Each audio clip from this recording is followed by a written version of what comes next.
Hey everyone, I'm Hallease Beast, a digital storyteller and video producer.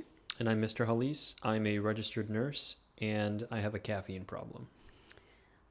Yeah. All right, so this is the Beastcast, your favorite aunt and uncle talking about married life and things like such as. Roll the music.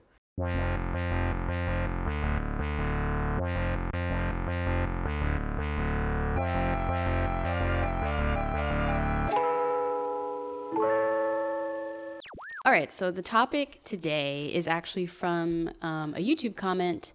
For those of y'all listening, these podcasts are on YouTube as well. It's from Naturally Niche. You wanted to say the name, yeah? I did. Okay. This is from Naturally Niche. She left a comment essentially asking, how do we keep the magic going? Can y'all talk about how you two make time for one another with all of the chaotic good you're doing? I feel like some couples focus on everything else, but keeping the romance poppin' and alive. Yeah. I'm going to get dragged on this one too. So Why are you going to get dragged? I don't know. I just feel like I'm going to get dragged, but... Well, so that's a great place to start, which is that in the heterosexual sense, it's very one-sided on who's supposed to keep the magic going, I think. In some regards, actually. Is it? Yeah, because like Valentine's Day, the anniversaries, you know, all of that kind of stuff, it's kind of expected for the men to wine and dine their lady, you know? Like, you're the one who has to figure out something romantic for us to do, and this, that, and the third. You're the one that's got to drop all this money for an engagement ring, you know? Like, all of these things.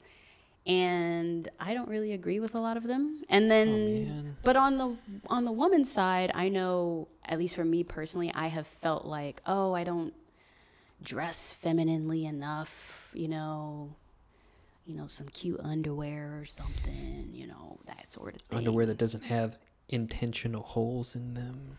Yeah, I don't know, you know, that sort of stuff. So you're trying to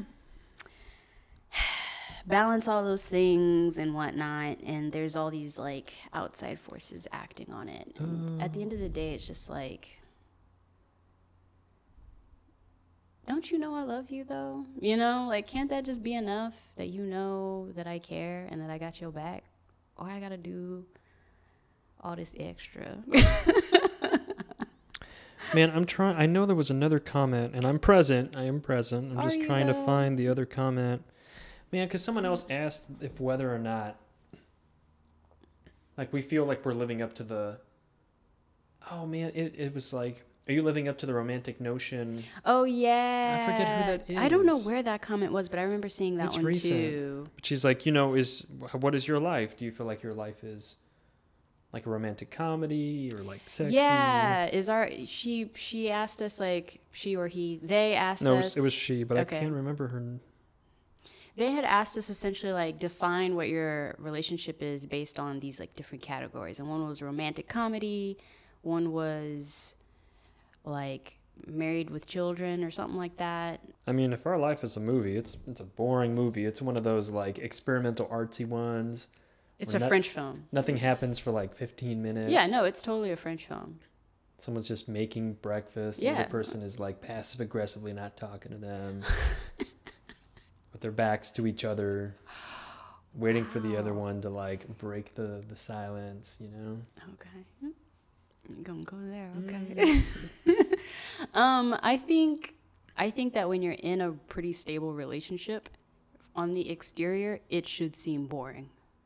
Because it is. And it's not that... Well, the day-to-day can't have the same, like, 100%. Yeah. Well, there's a reason. That's what I mean, though. There's a reason why when you watch TV shows, right, and you're seeing the relationships of couples play out in those TV shows, even if they're already married in the show, there's still a lot of drama in each episode, you know, where some aspect of the couple is being called into question, or they have flaws that just don't seem to change, or, you know, that are just inherent to the character that they cannot change. And it's like, whether you decide to make light of that or not,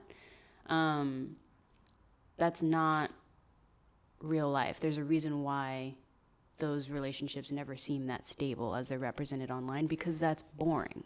That they inject that drama of the relationship, right, into the TV show, because a stable relationship is boring inherently. So I think our relationship can't be a TV show, because it would have a bad rating. It would be like at the beginning of the episode, there is a minor conflict, and then it is discussed and resolved. Whereas that's not how TV shows work, you know? I mean, it takes a while sometimes. Sometimes it takes a while. Yeah, for sure. I mean, I think it's going to be natural for things to change throughout the course of a relationship, right? Yeah. You're going to have the dating phase, you're going to have the newlywed phase, and then you're going to have the rest of the marriage, or like the rest of the relationship. Mm-hmm. And so, I mean, I feel like we have to talk about like the previous thing that we were discussing. Like, I feel like that's a thing, because if you hearken back, there's like, well, you were acting differently in dating than you are now. And it's like, right, that's almost like it was 6 lifetimes ago, because each year it's just a slightly different version of you in the relationship, right? Mm-hmm. So if you're comparing myself as I am now to the iteration, to like 6 iterations ago, that's not a fair comparison. And then it's gonna be hard when, again, we keep talking about 2 people coming together in a relationship, and you're both doing your own thing, professionally, and then personally, you know, you have your own interests, so you're doing that too. So taking time to foster this thing that you share together, it's going to be hard. It's going to be neglected sometimes. Yeah. It's like my bonsai tree. I'm not going to make a bird reference, because just ain't doing that today. Okay. Next episode. But it's like my bonsai tree, you know, like sometimes you forget to water it, and it's like, oh, it starts to wither and look kind of bad. And then you're like, oh no, it needs sunlight and water. Mm-hmm.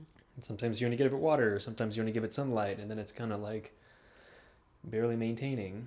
But like day in, day out, I think we've both come together and fostered something and like give enough attention to it where it works.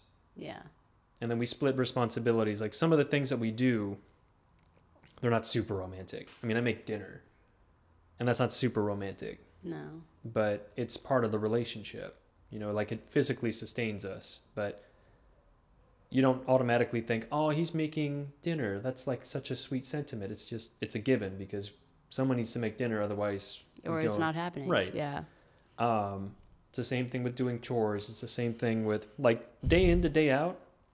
It is not sexy. No. Marriage is not sexy, because it's like, you got to do the dishes. There's crusty things on the dishes. Yeah. Dog needs to go poop. Got to pick up the poop. Yeah. Both of you are pooping. Right. As well.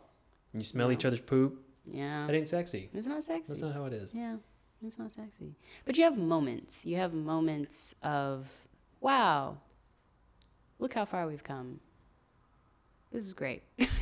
Yeah, I mean, I would still say that the biggest thing is communication. Yeah, and just trying to remember that romantically, if we feel like we are not being satiated, or we feel like there's a deficit, that we verbalize that. Mm-hmm. And that way we can try to do something about it. Because when we stop trying to do something about it, that's when the romance or the relationship as a whole suffers. Yeah. And I know for me, it's hard to work through that. Because for me, I kind of just want to give up a little bit. Because you get tired. That's a big thing, too. Especially if it's something to where you're trying, like, it's something that's going to be ongoing, right? I think what a lot of people forget about with marriage is all the things that you're noticing about a partner when you're dating, right? The good and the bad are either going to be, are more than likely going to be amped up once you're living together. So, you know, the things that I brought to the table that I needed to work on myself, they were still there when we were dating, but he wasn't seeing them all the time, living with them every day, right? To a certain degree, when you're dating somebody, because of the pure nature of dating, it is sort of a escape. You kind of use your partner as an escape a little bit. And they provide like, an escape from the current life that you have. And then you get married and the partner becomes your life. You're not using them as an escape anymore. So it's like, you're not having sex everywhere and like all these kinds of things because you need to get things done. Like things need to get... On the snow globe. Things need to get done, right? So it's like there's a time and place that those things happen and then those things retire, right? Because that's not how you move forward in a life together. There has to be some balance, right? But it's hard then because you have to reconcile with, I guess, sort of the death of that life. Because it is fun and freeing and like, it's just exciting and fun to be around, but it's not sustainable at all. So you have to acknowledge the death of that and then move on to what is next. And I'm sure the same thing can be said for like couples that are further along than us that have children now, right? So they had their life together. They had their fun, newlywed, look at us having sex everywhere life. They did. If they had that, right? Some couples don't. They had that life. Then they maybe had their, we've found what our normal is together in the space that we have. And then... like, this is really nice. And then, blam! Baby. Yeah, and then the baby pops up and it's like, we have to now readjust again to what our new normal is as a couple in a relationship. So all of that stuff takes time. And it takes work. Oh, wait. Beep, beep, beep, beep, beep, beep, beep, beep, beep, beep, beep. Hey, everybody. I'm going to go ahead and take this time to rebrand this section for love and support. So, okay. We do want to recognize a new Patreon supporter. Yeah. Erica. We could have synced that a little better, but it's fine. It's good. Thanks, Erica. Thank you for supporting us on Patreon. Yeah, and if you feel like you want to support us as well, you can go to patreon.com/Hallease. Hallease. Yeah, you got it. And you can feel free to make I think it's per video still, right? Yeah. But you can make a monthly limit. So if you want to make, a contribution of $1 per video, and there's 4 per month. Mm-hmm. Is there 4 per month? There's 4 per month. I only charge for 4. Yeah. So she's only charging for 4. So if you want to do $1 per video, then that's $4 a month. If you want to limit yourself and say, I only want to spend $1 a video, but I want to spend $2 a month, then you'll only spend $2 that month. Yeah, you can set a monthly max for yourself. I over-explained that, but you're welcome.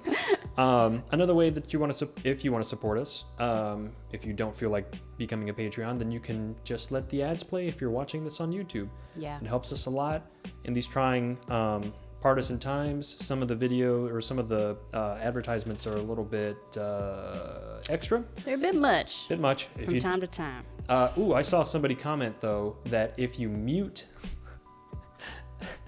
the commercials or the ads and you just let them roll, then you're not bothered by it. That's smart. Thank you. Whoever said that, thanks. But yeah, don't... Pro tip. Let the ads play. It helps us. We really appreciate it.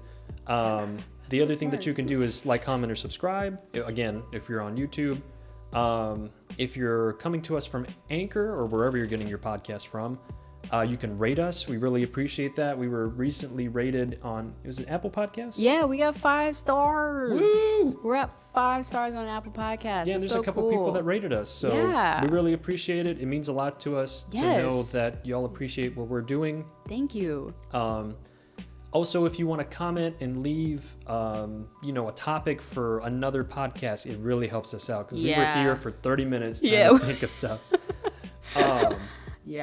But it's difficult. You can also leave us a voicemail on the Anchor app. I am supposed to be running the Beastcast Instagram. I am not that good about it, y'all. I'm sorry. But if you want to send us a little voicemail or send us a message on that, we'll try to get to that as well. We appreciate it. We appreciate the love and we appreciate the feedback. Yeah. Other than that, we just appreciate y'all listening and watching. Yeah. Thanks so much.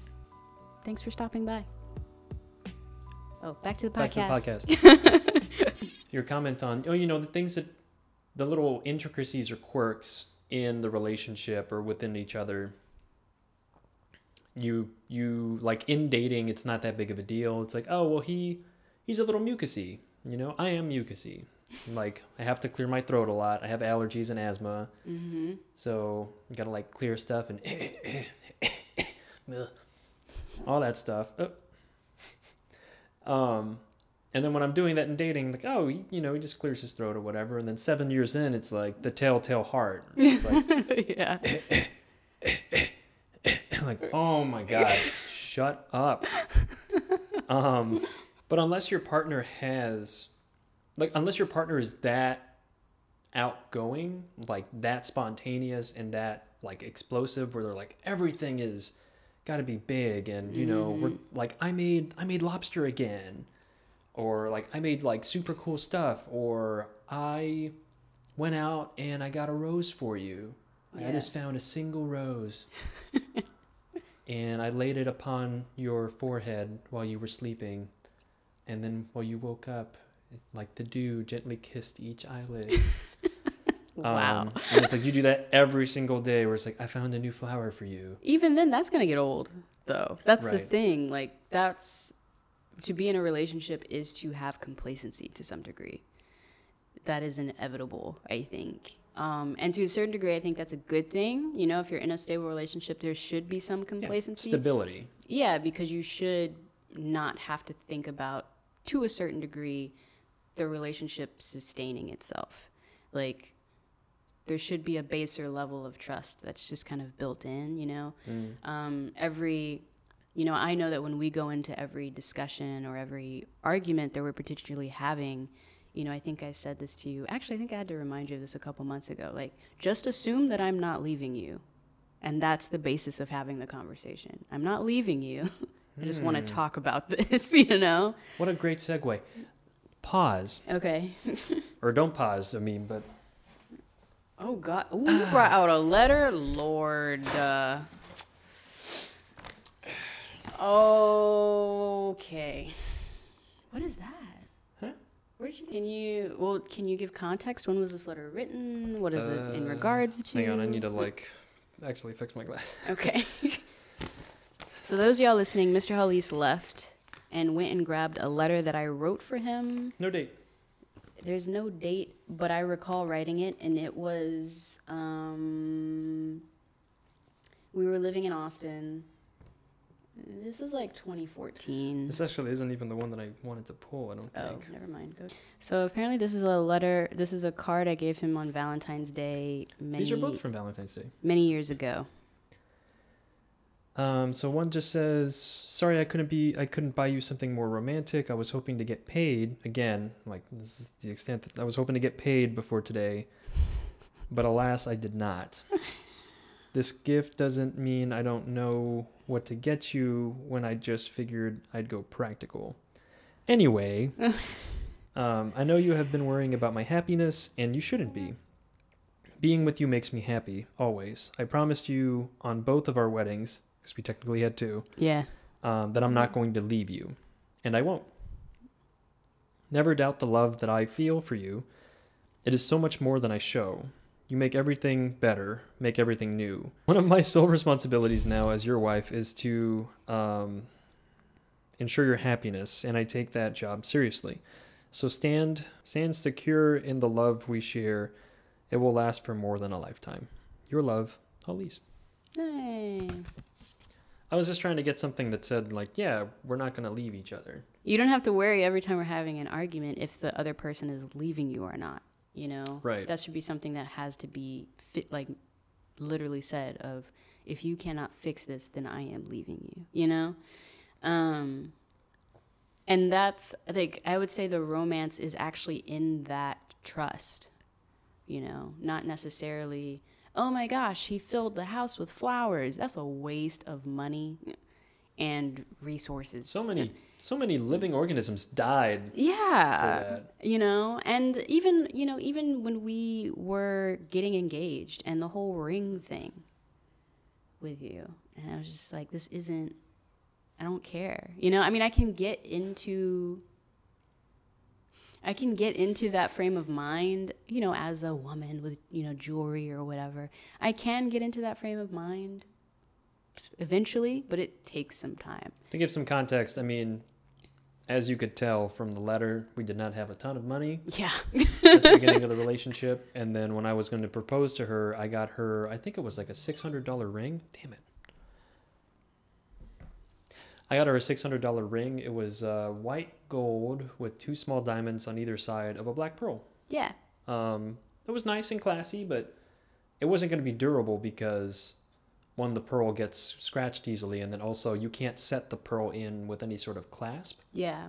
Because it's too delicate. So you have to glue it in. But the glue that they use is water soluble. Yeah. So every time you wash your hands, you're slowly eating away at the glue. And right. And she's always kind of been rough with her stuff. Always. So it's like, it's just kind of not realistic. So I think it was 2014, 2015-ish time that he finally just got me a gold ring. But even the gold ring you got me is not like the purest gold you can get. Because that's too soft. Because that gold is too soft. And I actually use my gold ring, to tighten cameras onto tripods a lot. And then the first gold wedding band that we got you was too wide. Like, I got one that was a little too wide. Yeah. And you didn't like it. Yeah, well, it's kind of more, I think it was more like a size you would see on a man's hand, not really on a woman's hand. Yeah, I think it's more because it's gold against, like, the skin, and it just looks good. And the melanins and whatnot. Dudes don't miss it. I could say that for sure. I'll be walking, and the dude's kind of giving me the eye, and I'm walking, and I see him look, and you're like, oh, and then, you know what I mean? So it's like, it's being seen, which is the whole point of having the ring anyway, right?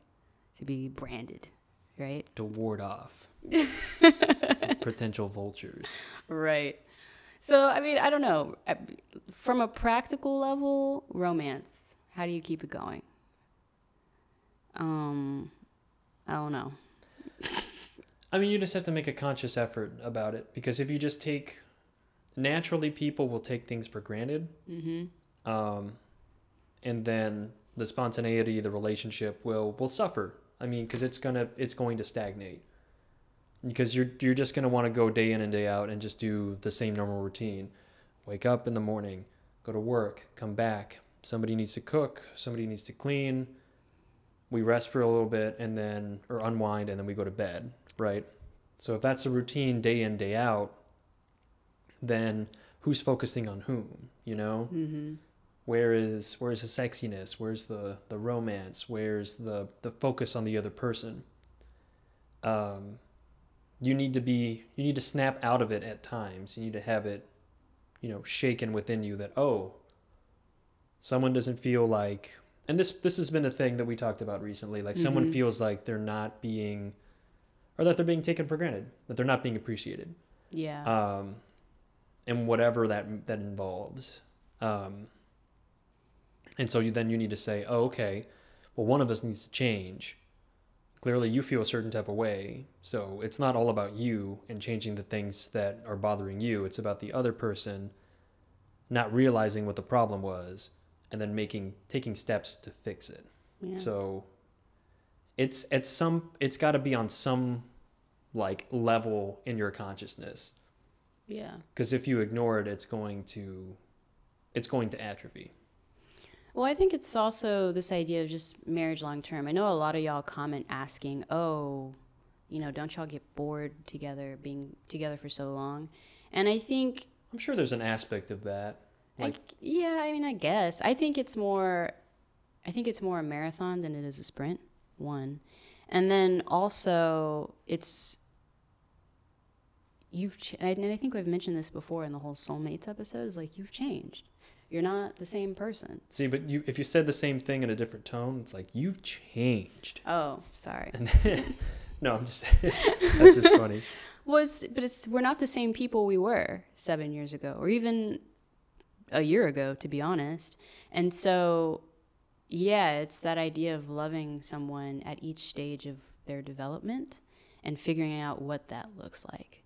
And so, sure, to a certain degree, people don't change, right? And so there is like a level of complacency and I guess, normalization that you find in the relationship. But over time, each of you are having to adjust to a new iteration of the other. And, you know, I think divorce happens again when you hit a certain level of like, well, I've adjusted as much as I possibly can, and this is me at my best self, and I can't love you at the self you're at right now, you know? Or I've made all the compromises that I can. Right. Or it's, I've made all the compromises that I feel like I can. Yeah. I'm at my breaking point, and then the other person feels the same way, and then you're both unwilling to cross. How fitting in these like political times. You're both unwilling to cross the aisle and make concessions anymore. Either because you feel too hurt, or you just feel like, what's the point if the other person's not going to reciprocate?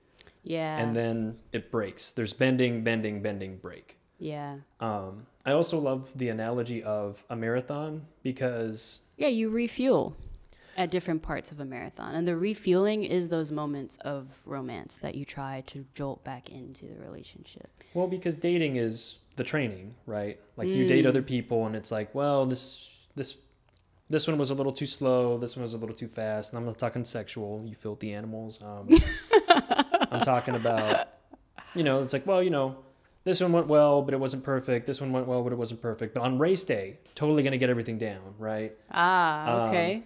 And so, like, you work at it, and a marathon is, I mean, it's 26.2 miles, right? Yeah. So, I've never run one, but I've wanted to. We've run half marathons, both of us have. You can prepare as much as you want, but race day is going to be race day. You're going to tweak something. Maybe you need a poo. There's a lot of poo talk in this episode. But again, we have digestive conversations. Anyway. I have sensitive tummy issues, okay? It just ends up coming up. Yeah. Sorry. But, well, so like inevitably something will come up during the race and you either cope with it or you drop out. Yeah. And then you prepare for the next one. But yeah, even if the race is going ideally for you. So like you're hitting your pace, you're feeling good. It's still going to be a slog. It's a long time to run 26.2 miles unless you're like a super athlete. Yeah.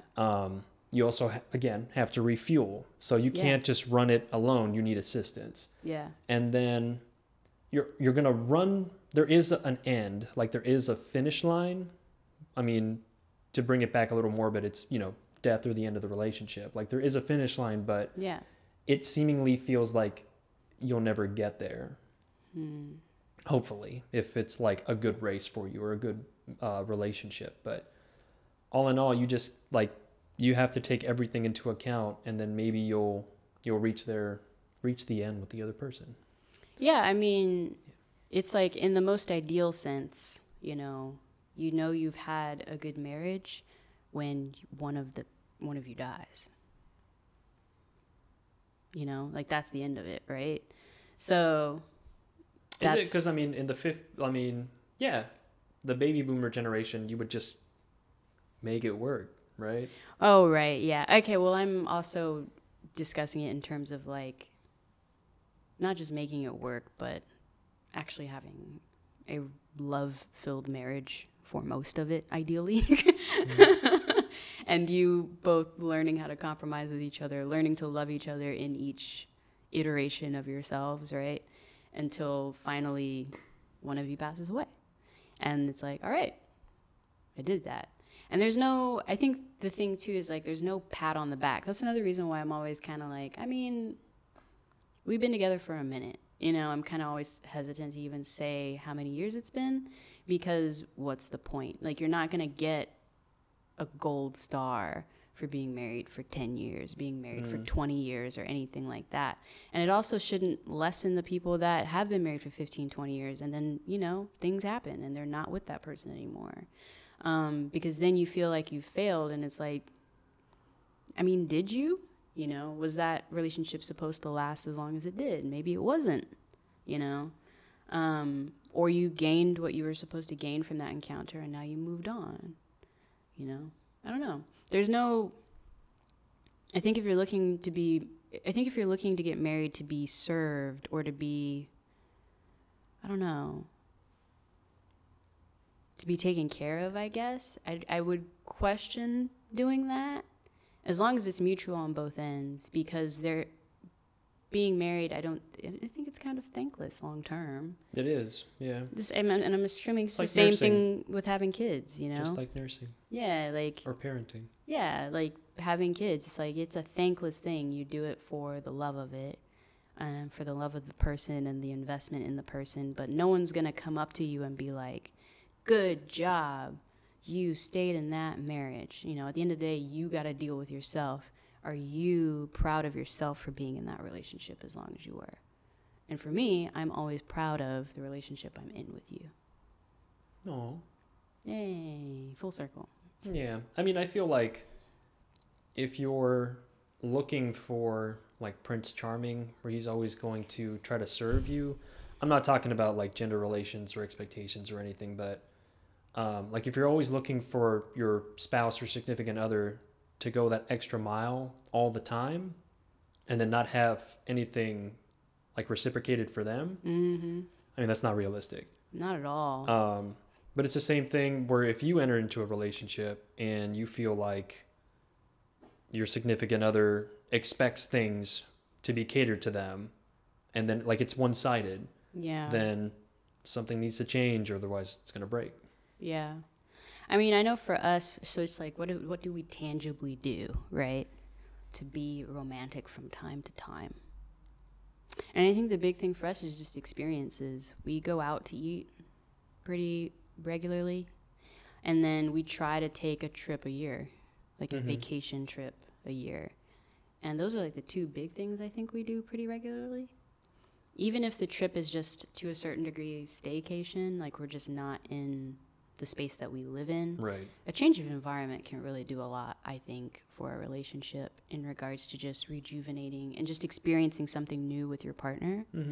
So there's that. But like Valentine's Day, we used to buy each other things for Valentine's Day, but it was always very minimal because it's just like, Well, okay, so like the last time that I bought you flowers on Valentine's Day, I did it because like I kind of did it half-assed. Like I ordered the flowers, but then like I set them up, and it was kind of like a half. I still don't know if we're cursing on this channel, but it was like a half butt set up, and then I said, you know, ta-da, and the box was still there and everything, and you were like, I mean, yeah, they're flowers, but I was like, I don't know, and I felt a certain type of, I was like, dang, I just spent money on these stupid flowers. But your intention was not pure, and that was what had bothered me about that. But I don't even, it was, my intention was not pure, but I was going through the motions. Yeah. Instead of doing it because of doing it. Yeah. Like, I think there's just a level of, all y'all on this channel like mention a lot, oh, Hallease, you're so authentic, whatever, you know, all that kind of stuff. And it's true. It's like in all aspects of my life I am that way. Yeah, sometimes it's brutal honesty. Yeah. So if it does not feel authentic, or it feels like you're doing something for me because you should, I do not. I feel it and I don't want to be around it, like in the slightest. So So, yeah, I could have just taken them for what they were. It was like, oh, look, he got you flowers. Isn't that great? And it's like, he did it because he felt like he should. I don't want guilt flowers. Take your guilt flowers and go anyway. I wanted to just get you the flowers. I just didn't make it romantic enough. Like, I just didn't, I was going through the motions. So, ultimately, I wanted to get you flowers, but it was sloppy in the way that I got there. And it made it seem like, and it kind of was. I think that's what it was, is that it was kind of, like it wasn't my primary thought. I was just like, oh, Valentine's Day is coming up, but I could have ordered the flowers before and I didn't do it. So now I'm trying to do it in enough time, try not to spend too much money on it. And it's like, there were too many things that I was trying to take into consideration as opposed to just buying you flowers. Yeah, but I think my thing was, then just don't buy them. Like, if it's not on the top of your mind, then just don't do it.